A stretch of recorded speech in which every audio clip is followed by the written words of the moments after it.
Chetan India is the third largest startup economy అంటున్నారు. Number చూసి ముడిచిపోవడం తప్ప అక్కడ రియాలిటీ వేరు. 90% of the Indian startups first 5 yearsలో ఫెయిల్ అయిపోతున్నాయి. ఉన్నవన్నీ లాస్లో నడుస్తున్నాయి. మినిస్టర్ పీయూష్ గోయల్ స్టార్ట్అప్ మహాకుంభలో ఇండియన్ స్టార్ట్అప్స్ గురించి అసలు ఏం స్టార్ట్అప్స్ చేస్తున్నారా, అన్ఎంప్లాయిడ్ యూత్ని మీరు డెలివరీ ఏజెంట్స్గా మారుస్తున్నారు, చీప్ లేబర్ని తయారు చేస్తున్నారు అని చెప్పేసి అన్నారు.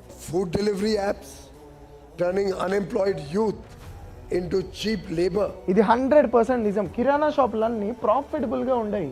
జెప్టో బ్లింకిట్ వచ్చి 20 రూపాయల పెప్సీని 18 రూపాయలకి అమ్మితే అది కూడా 10 minutes లో తెచ్చిస్తాను అంటే ఇంకా కిరాణా షాప్స్ కి ఎవడు వెళ్తాడు? అండ్ ఈ ఆప్టికల్ షాప్స్ అన్ని బాగానే నడిచేవి. లెన్స్ కార్డ్ వచ్చి buy one get one ఆఫర్లు ఇస్తే ఎవడు పోతాడు ఆప్టికల్ షాప్స్ కి? ఇవన్నీ లాసెస్ లోకి పోయాయి ఈ స్టార్ట్అప్స్ రావడం వల్ల. పోనీ నువ్వు స్టార్ట్అప్ పెట్టేమన్నా ప్రాఫిట్ లో ఉన్నావా అంటే నువ్వు లాస్ లోనే ఉంటుంది. ఈ సెల్ఫ్ ఎంప్లాయిడ్ పీపుల్ అందరినీ ఈ స్టార్ట్అప్స్ వచ్చి అన్ఎంప్లాయిడ్ చేసి అన్ఎంప్లాయిడ్ ని చీప్ లేబర్ గా తయారు చేస్తున్నారు. అండ్ స్టార్ట్అప్స్ వల్ల మనకి ఎకనామిక్ కాంట్రిబ్యూషన్ అవ్వట్లేదు, ఎకనామీ రీసెంట్రలైజేషన్ అవుతుంది. అంటే మార్కెట్ లో ఉన్న డబ్బులన్నీ కూడా ఒకటి జేబులోకి పోతున్నాయి. మన స్టార్ట్అప్స్ లో ఇన్నోవేషనే లేదు. Food delivery startups, instant grocery startups, server ఏమో AWS ది, మ్యాప్స్ ఏమో గూగుల్ వి. మనం కొత్తగా చేసింది ఏం లేదు, మనుషుల్ని లేజీ చేయడం తప్ప. ఇంకా డ్రీమ్ లెవెల్, MPL లాంటి బెట్టింగ్ స్టార్ట్అప్లు మనల్ని నాశనం చేయడానికి తప్ప దేనికి పనికిరావు. ఈ మధ్య ఆస్ట్రాలజీ మీద స్టార్ట్అప్, అరే మనిషి మూఢనమ్మకాలతో ఆడుకోవడమే. పీయూష్ గోయల్ మినిస్టర్ కూడా ఏం స్టార్ట్అప్స్ చేస్తున్నారు, చైనాని చూడండి అంటున్నారు. Chinese startups EV and battery tech మీద వర్క్ చేస్తున్నాయి. గ్లోబల్ ఎలక్ట్రిక్ వెహికల్ ప్రొడక్షన్ ని డామినేట్ చేస్తున్నాయి. రోబోటిక్స్ అండ్ ఆటోమేషన్ మీద వర్క్ చేస్తున్నారు నెక్స్ట్ జనరేషన్ ఎఫిషియెంట్ గా ఉండడం కోసం. And global logistics and trade విషయానికి వస్తే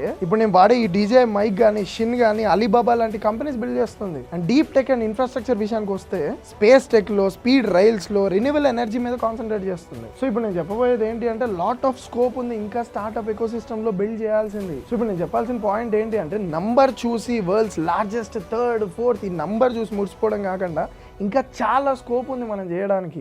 మీ ఆంటర్‌ప్రెన్యూర్ ఫ్రెండ్కి షేర్ చేయండి అండ్ మీ ఒపీనియన్ కింద కామెంట్ సెక్షన్లో కామెంట్ చేయండి. కుదిరితే ఫాలో కొట్టండి.